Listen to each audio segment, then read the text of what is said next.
It's strange how quiet cruelty can sound when it comes from the people who raised you.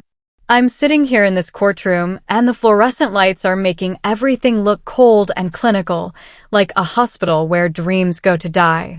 My hands are shaking, not from fear, but from the weight of carrying truth for so long that it's become part of my bones. My mother is 3 rows behind me, and I can feel her eyes burning into the back of my skull.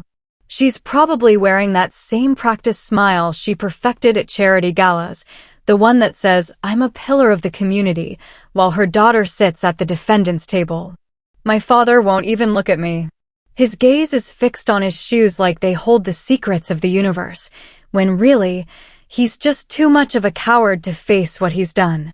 The clerk just whispered something to the judge, and I heard him say, "Is that her?" The whispers are starting now, spreading through the gallery like wildfire. 27 years of my life, and this is what it comes down to, being pointed at in a courtroom while my own family watches like spectators at a gladiator fight. I'm gripping this leather case so tight my knuckles have gone white. Inside are documents that will either vindicate me or destroy what's left of my relationship with the people who were supposed to love me unconditionally. But here's the thing about unconditional love. It's not supposed to come with terms and conditions hidden in the fine print. They came here to witness my fall. I can see it in their faces, in the way my brother is already texting someone, probably his wife, telling her how his unstable sister is finally getting what she deserves. But they're the ones about to be judged today. Not by me, I'm done judging them. By the truth. And the truth doesn't care about family loyalty or social standing or how much money you donate to make yourself look good. Before I tell you what happened next, before I take you through the hell that brought me to this moment, I need you to understand something. This isn't just about money or inheritance or family drama that belongs on some trashy daytime television show. This is about what happens when silence becomes complicity, when family becomes a weapon, and when the people who should protect you become the ones you need protection from. Let me take you back to where this really started, because it wasn't in this courtroom. It was in a boardroom 20 floors above the city, where I spent 3 years of my life bleeding for a company that had our family name on the building. The Crowell Corporation. Sounds impressive, doesn't it? 5 generations of family values and ethical business practices, at least that's what the bronze plaque in the lobby used to say. I used to believe in that plaque.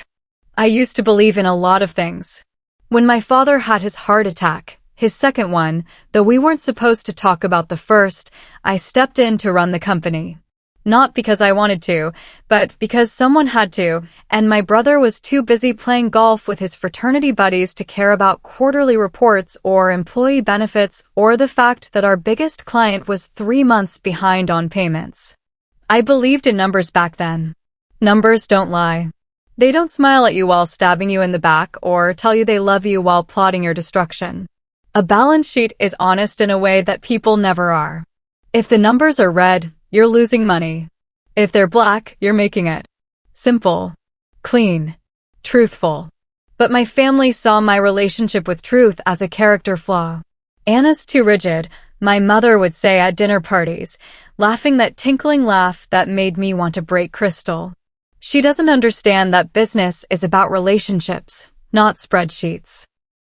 And everyone would nod and smile and agree that yes, poor Anna just didn't have the people skills necessary for leadership.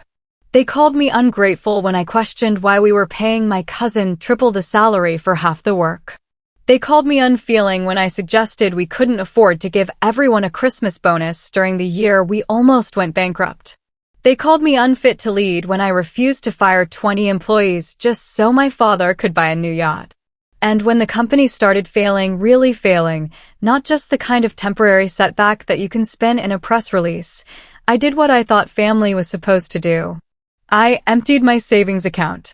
Every penny I'd saved since I was 16 years old, every dollar from my college fund that I'd never used because I'd gotten scholarships, every birthday check from grandfather that I'd carefully invested instead of spending on clothes or cars or whatever normal daughters buy.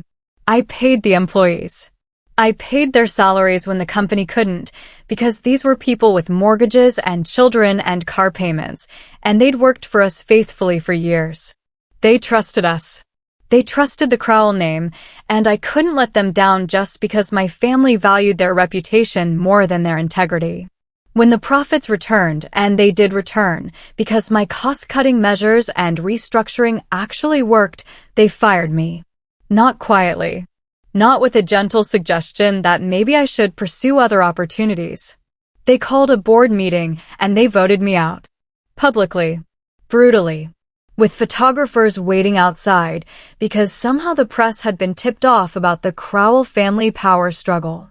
The headline in the business section the next day read, "Crowell daughter ousted in corporate coup." The article made it sound like I'd been embezzling funds or selling company secrets.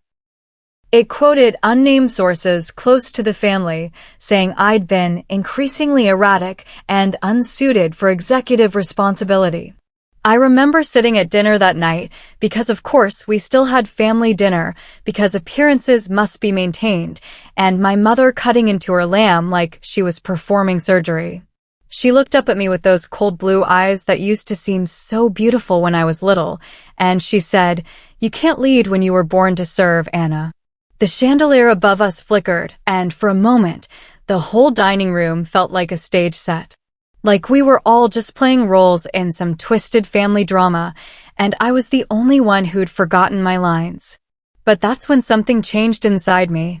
Not revenge, not yet. Just clarity. Cold, sharp clarity that cut through all the gaslighting and manipulation and family guilt trips. I was born to serve? Fine. I'd serve. But I'd serve the truth, not their version of it. Years passed. 3 years of working dead-end jobs and living in a studio apartment that smelled like the Indian restaurant downstairs and had radiators that only worked when they felt like it. 3 years of my family treating me like I'd died, but forgot to have the funeral.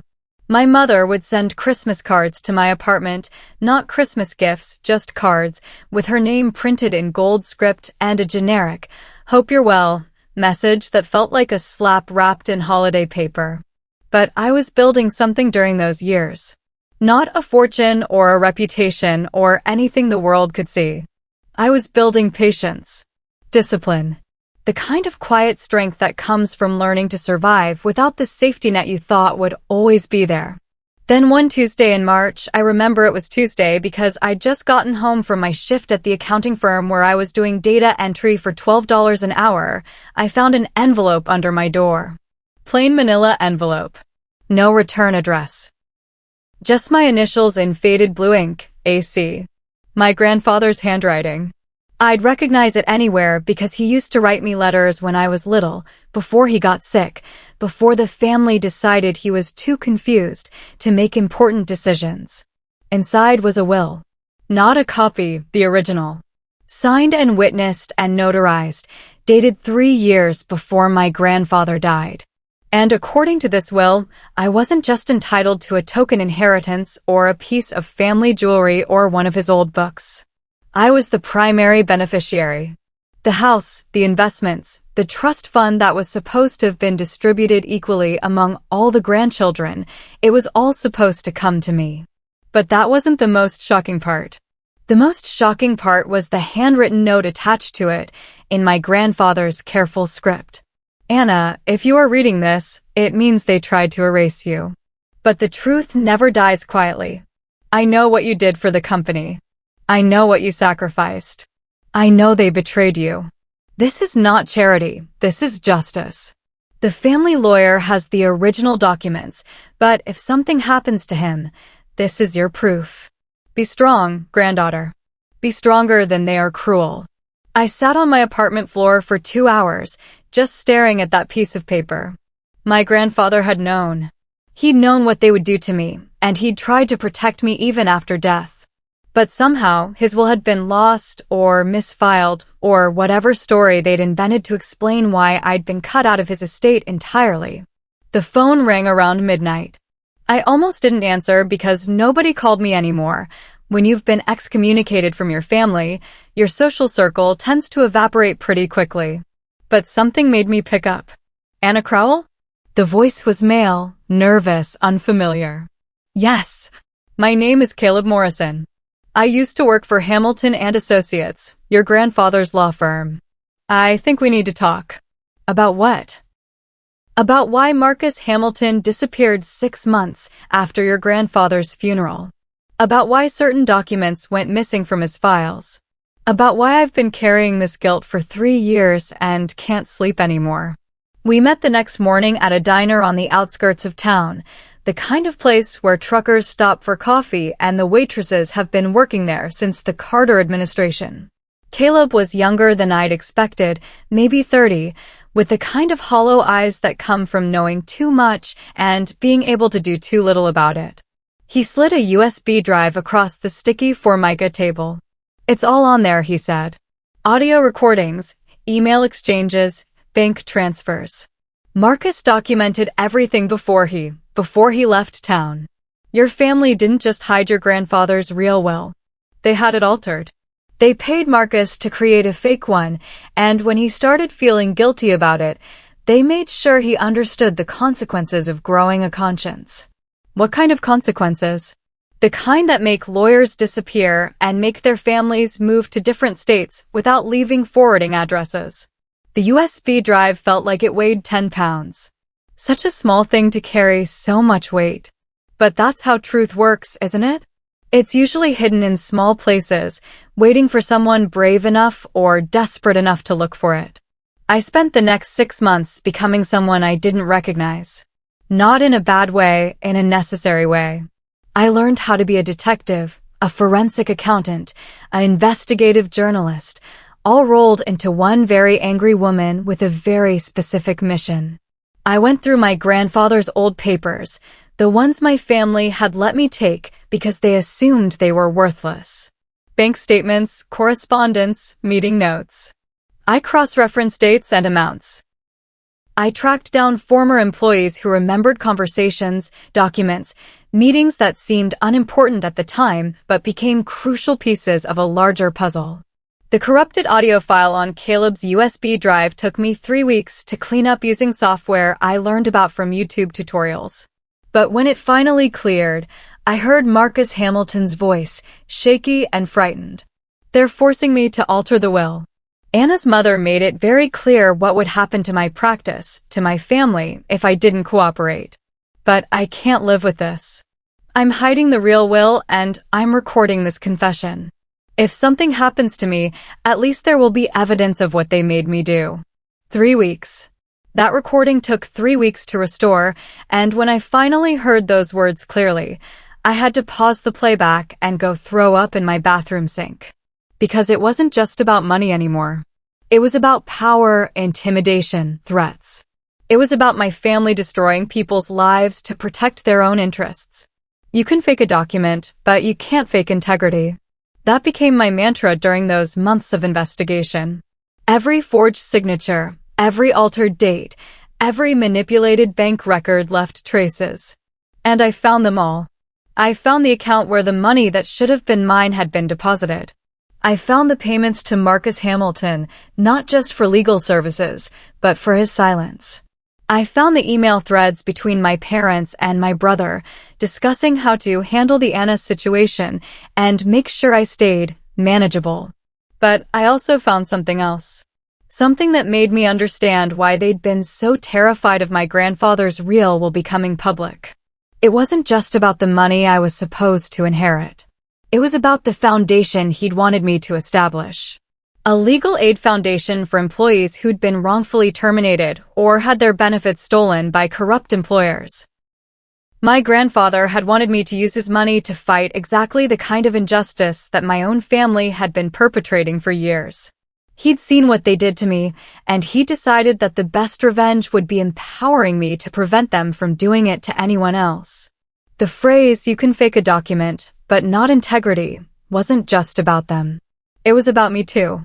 I had to decide what kind of person I was going to be. Was I going to use this evidence to destroy them the way they'd tried to destroy me?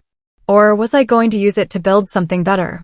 Finding Mrs. Harlan was like finding a needle in a haystack, if the needle had been deliberately hidden and the haystack was on fire.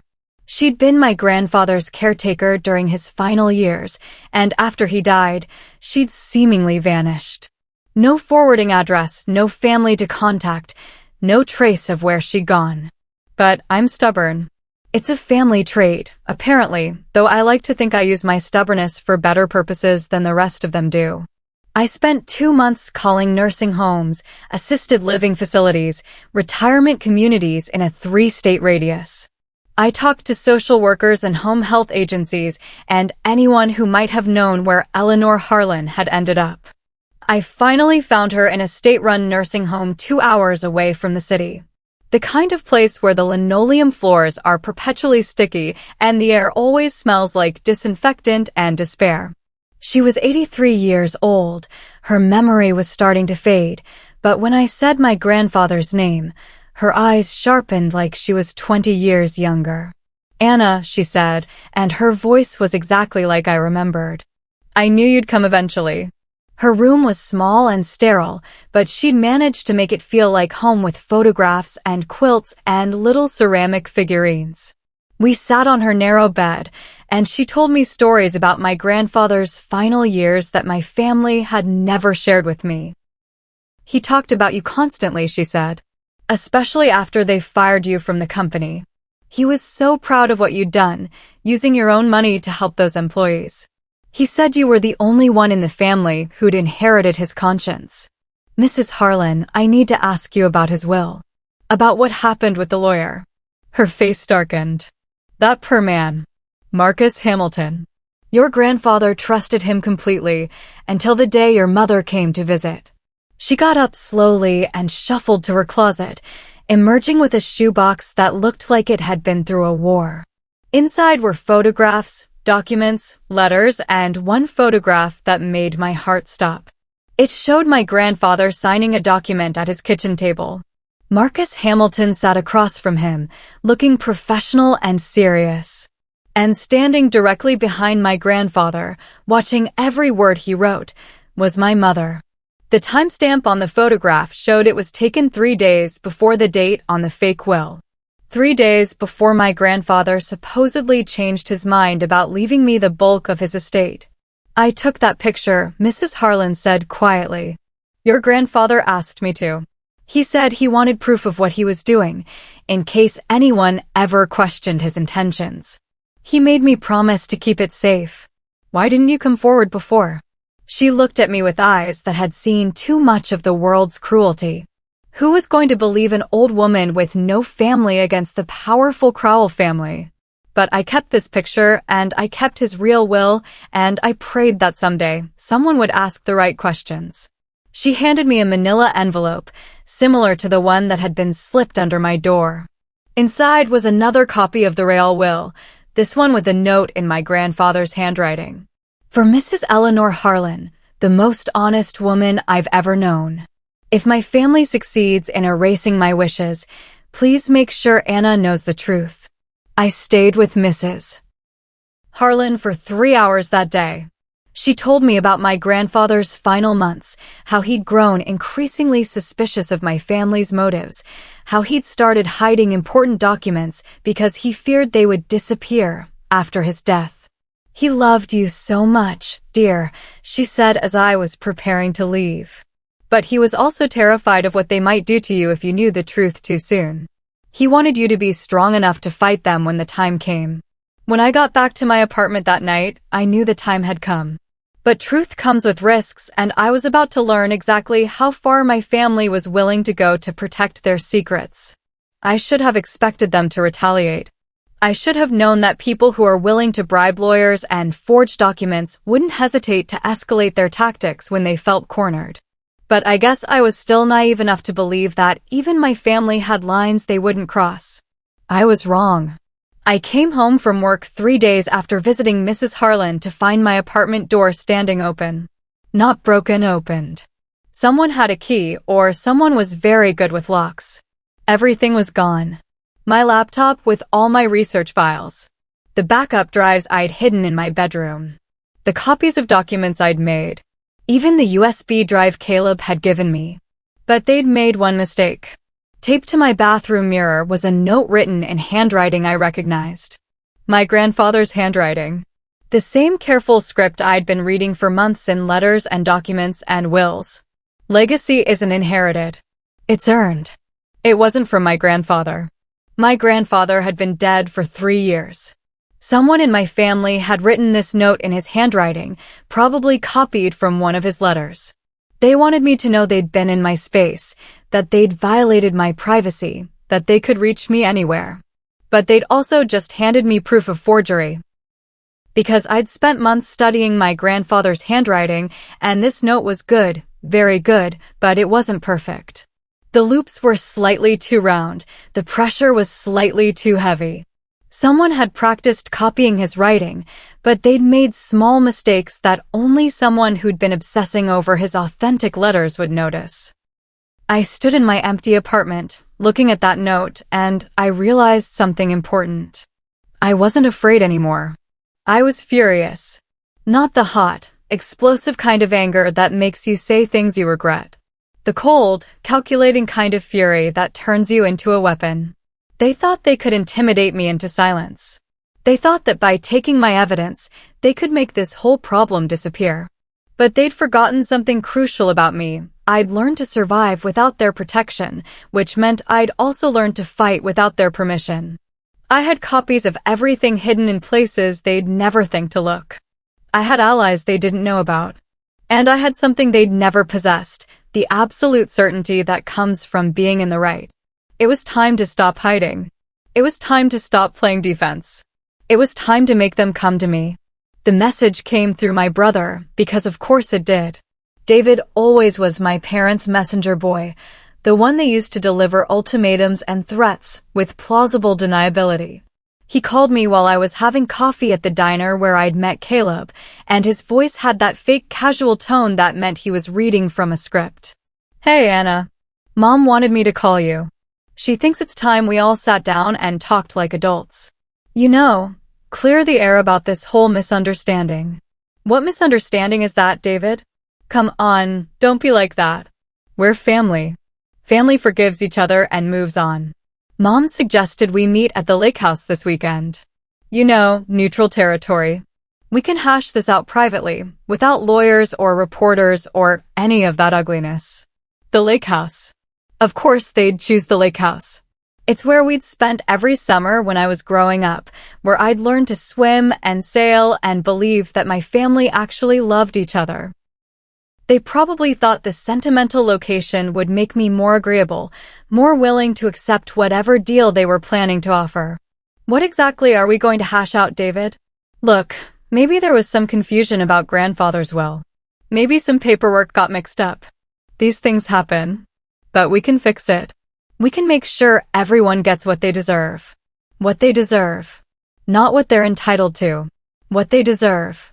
The word choice was deliberate, calculated to remind me that in their minds, I deserved nothing. "I'll be there Saturday at noon." "Great. Mom will be so relieved. She's been worried about you, you know. Living in that apartment, working those jobs. It's not what she wants for you." I hung up before I could say something that would give away my strategy. Because yes, I had a strategy now. I'd learned enough about legal proceedings to know that sometimes the best evidence comes from letting people think they're safe to incriminate themselves. The lake house looked exactly the same as it had when I was 12 years old. Same weathered shingles, same wraparound porch, same wooden dock stretching out into water that was so clear you could see the fish swimming in the shallows. It was the kind of place that belonged on a postcard advertising perfect family vacations or simpler times. But nothing about this gathering was simple. My parents were sitting on the porch when I arrived, my mother in a white linen dress that probably cost more than I made in a month, my father in khakis and a polo shirt that screamed casual wealthy patriarch. They both stood when they saw me, and for a moment, I almost believed they were genuinely happy to see their daughter. "Anna, sweetheart," my mother said, moving toward me with her arms extended. "You look thin. Are you eating enough?" The concern in her voice sounded so genuine that for a split second, I remembered being 6 years old with the flu and how she'd sat by my bed reading stories until I fell asleep. But then I remembered the forged will and the broken promises and the way she'd smiled while voting to destroy my career. "I'm fine, Mother." We went inside, and David was already there, along with my sister-in-law Jennifer, who'd never liked me much but had always been polite about it. The living room was exactly as I remembered it. Overstuffed furniture covered in floral fabric, coffee table books about sailing and architecture, family photographs going back 4 generations, including several photographs of my grandfather. "Before we start," my father said, settling into his usual chair by the fireplace, "I want you to know that we've all been concerned about you these past few years. This vendetta you've been pursuing isn't healthy." "What vendetta is that, Dad?" "Anna," my mother said gently, "we know you've been looking into your grandfather's estate. We know you've been talking to people, asking questions. We understand that you're disappointed about the inheritance, but sometimes these legal matters are more complicated than they appear." David leaned forward, adopting what I'm sure he thought was a sympathetic expression. "The thing is, Anna, even if there were some irregularities in the paperwork, pursuing them legally would be incredibly expensive. And messy.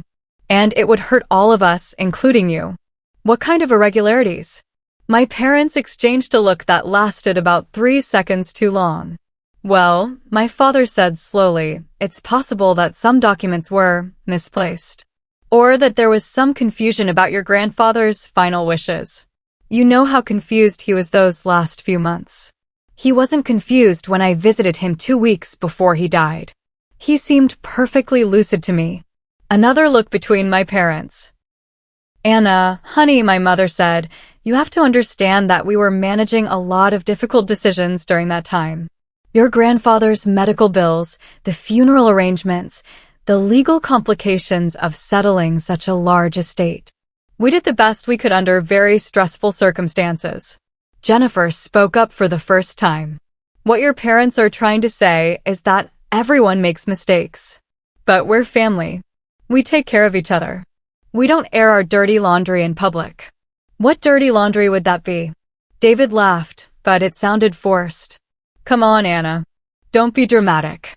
We're talking about maybe some paperwork getting filed incorrectly. These things happen all the time."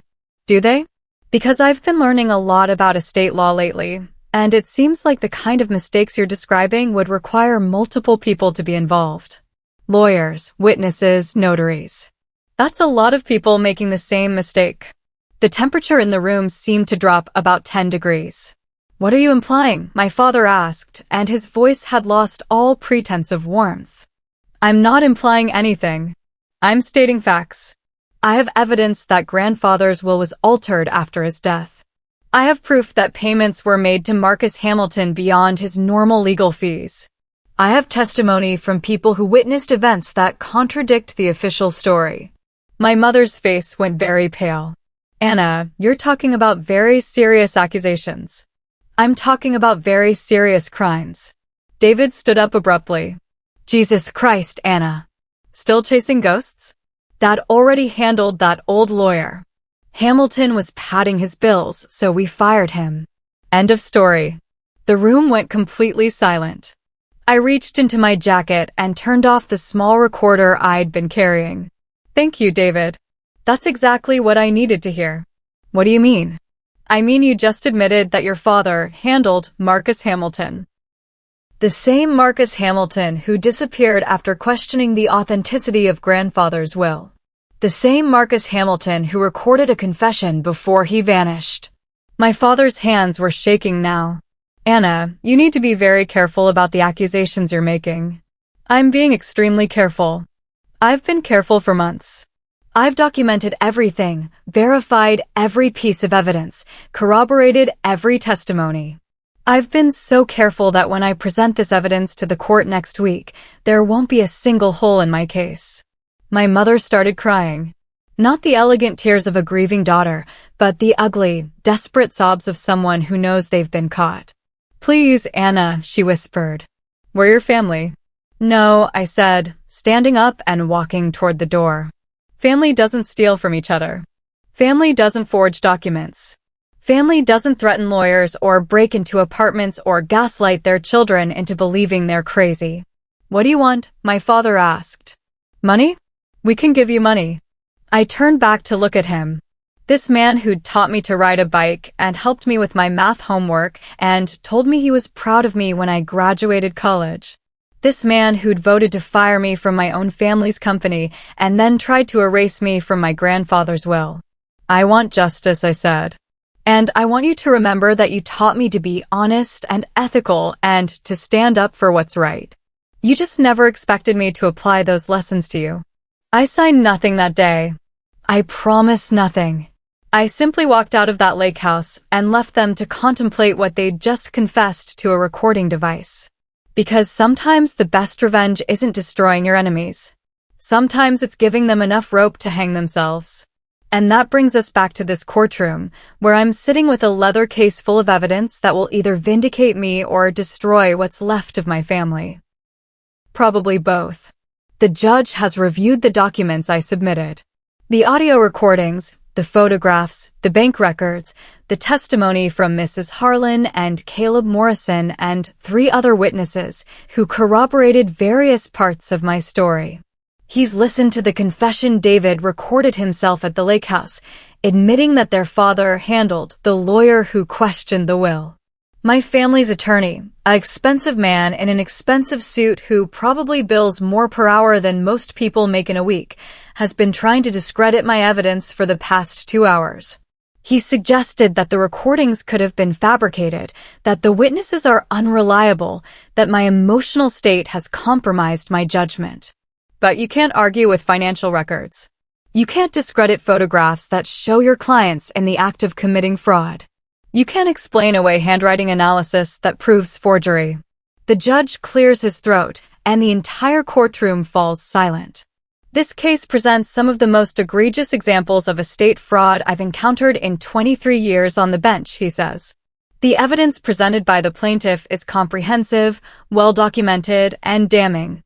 I can hear my mother's sharp intake of breath behind me. However, this isn't simply a civil matter regarding inheritance disputes. The evidence suggests criminal activity including fraud, forgery, intimidation of witnesses, and potentially conspiracy. I'm referring this matter to the District Attorney's Office for criminal investigation. The gavel comes down, and the sound echoes through the courtroom like a gunshot. Reporters are standing up, cameras are flashing, and somewhere behind me, my father is saying something about appeals and legal errors and how this is all a misunderstanding. But I'm not listening to him anymore. I'm thinking about my grandfather and how he'd told Mrs. Harlan that he wanted me to be strong enough to fight when the time came. I'm thinking about Marcus Hamilton, who tried to do the right thing and paid for it with his career and his safety. I'm thinking about all the employees I'd paid out of my own savings and how they'd trusted the Crowell name to mean something honorable. You taught me silence, Mother. But I just learned to use it better than you ever did. The silence I'd cultivated during those 3 years of exile hadn't been defeat. It had been preparation. While they'd been congratulating themselves on successfully destroying my life, I'd been building a case that would expose everything they'd hidden. When the gavel falls, it doesn't sound like punishment. It sounds like freedom. 1 year later, I'm standing by this same lake where my family tried to buy my silence. But I'm not here for a confrontation or a reconciliation or any of the messy emotional scenes that happen in movies when families finally face their demons. I'm here because this is where I learned to swim, and today I need to remember what it feels like to trust that the water will hold me up. The criminal trial lasted 6 months. My father pled guilty to fraud and conspiracy charges. My mother accepted a plea deal that included restitution and community service. David fought the charges and lost badly. The judge wasn't particularly sympathetic to defendants who'd recorded themselves confessing to crimes.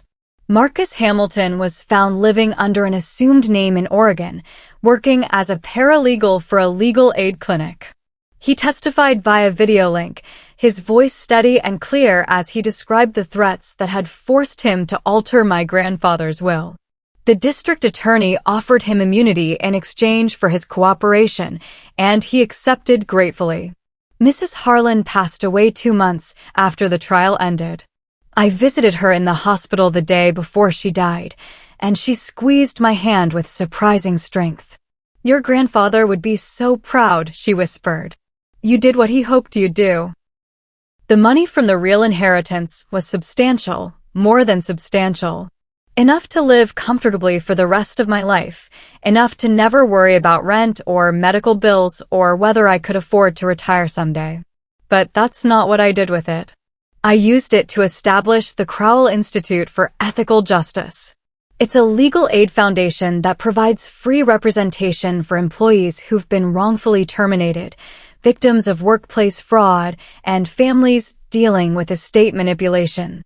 We have 12 attorneys now, and we've helped more than 300 people in our first year. Our first case was helping the employees of a small manufacturing company whose owner had been stealing from their pension fund. Our most recent case involved a family whose elderly patriarch's will had been altered by a caretaker who'd convinced him to leave everything to her instead of his children. Some might call it poetic justice. I call it my grandfather's legacy finally being honored the way he intended. I teach a class now at the local law school. Ethics in Estate Planning, catchy title, right? My students are young and idealistic and convinced they're going to change the world through the legal system. I try not to discourage them because some of them actually will. Today I wrote on the board, "Integrity builds legacy." Legacy isn't given, it's earned.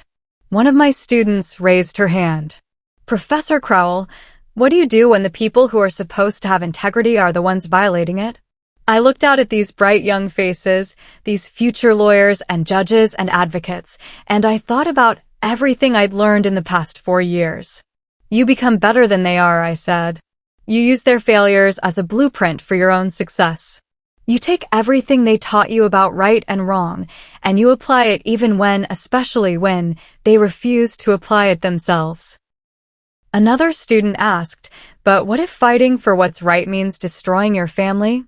I paused, thinking about my parents serving their sentences, about David rebuilding his life after his release, about the fact that I spent last Christmas alone because I no longer have a family in any traditional sense.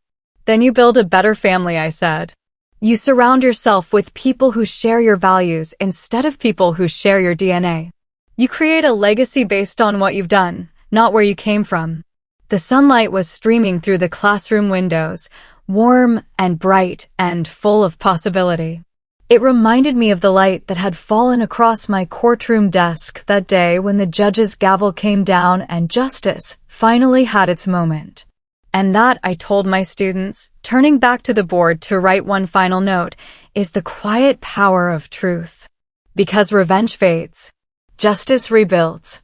And forgiveness, real forgiveness, is the freedom we give ourselves when we stop waiting for other people to become worthy of our love and start building lives worthy of our own integrity. The truth doesn't always set you free immediately. Sometimes it takes years of careful documentation and patient investigation and the kind of stubborn persistence that comes from knowing you're right even when everyone else insists you're wrong. But eventually, always, the truth wins. Not because it's louder than lies, but because it's stronger. Not because it's more popular, but because it's more durable. And in the end, when all the courtroom drama is over and all the family secrets have been exposed and all the consequences have been faced, you're left with the only thing that really matters, the knowledge that you chose integrity over comfort, justice over peace, and truth over the easy lie of staying silent. That's what my grandfather knew when he wrote that will. That's what he was trying to teach me with his final gift. Legacy isn't about money or property or family names on buildings. Legacy is about the choice you make when no one is watching, when doing the right thing costs you everything, when standing up for truth means standing alone. I stand alone now, but I'm not lonely. I'm surrounded by the people we've helped, the injustices we've corrected, the truth we've fought to reveal. I'm surrounded by students who believe that law can be a force for good, by attorneys who chose public interest over private profit, by clients who trusted us to fight for them when they couldn't fight for themselves. My family taught me many things. They taught me about business and money and social expectations. They taught me about image management and damage control and the art of looking successful while being corrupt. But the most important thing they taught me was this: when the people who should protect you become the ones you need protection from, you learn to protect yourself. And once you've learned that lesson, really learned it, in your bones and your blood and your soul, you become unstoppable. Not because you're seeking revenge, but because you're serving something larger than revenge. You're serving truth and justice and the radical idea that integrity matters more than image, that character matters more than connection, that what you do matters more than where you come from. And that, in the end, is the quiet power of truth. It doesn't need to be loud or dramatic or flashy. It just needs to be true. And it just needs someone brave enough or stubborn enough or damaged enough to keep fighting for it until everyone else finally listens. I am my grandfather's granddaughter, and this is his legacy made real. Not the money he left me, but the courage he gave me to use it well. Not the family name I inherited, but the reputation I built by honoring what that name was supposed to represent. This is what justice looks like when it's served cold, patiently, with documentation and witnesses and evidence that can't be denied or dismissed or explained away.